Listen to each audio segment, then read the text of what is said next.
আওয়ামী লীগ জঙ্গি কায়দায় হত্যার উদ্দেশ্যে এনসিপি নেতাদের উপর হামলা চালিয়েছে বলে অভিযোগ করেছেন দলের আহ্বায়ক নাহিদ ইসলাম।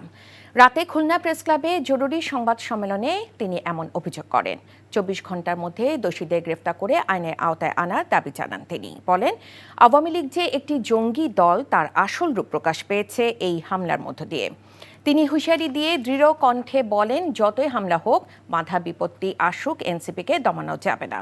তাদের পূর্ব ঘোষিত পদযাত্রা কর্মসূচি চলবে। স্থানীয় প্রশাসনের ব্যর্থতার কারণে এই হামলা হয়েছে বলেও অভিযোগ করেন নাহিদ ইসলাম। হামলার প্রতিবাদে কাল সারা দেশে বিক্ষোভ কর্মসূচি পালনের ঘোষণা দেয়া হয় সংবাদ সম্মেলন থেকে।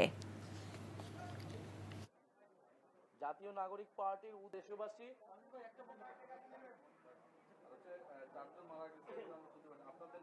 আওয়ামী লীগ এবং তার অঙ্গ সংগঠনের সন্ত্রাসীরা আমাদের গোপালগঞ্জের কর্মসূচিতে হামলা করেছে।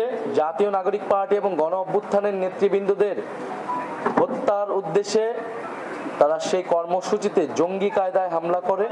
আওয়ামী লীগের যে আসল রূপ, যে একটা মুজিববাদী সন্ত্রাসী ফ্যাসিস্ট এবং একটা জঙ্গি বাহিনীতে তারা রূপান্তরিত হয়েছে, তারা তো গণতান্ত্রিক বা কোনো একটা রাজনৈতিক দলের মধ্যে পড়ে না, সেই রূপটা কিন্তু আজকে গণ অভ্যুত্থানের এতদিন পরে আবারও জনগণের সামনে, দেশবাসীর সামনে স্পষ্ট হয়েছে। তারা খুব পরিকল্পিতভাবে আসলে গণ অভ্যুত্থানের এবং জাতীয় নাগরিক পার্টির নেতৃবৃন্দদের হত্যার উদ্দেশ্যে আজকে আসলে সশস্ত্র হামলা চালিয়েছে।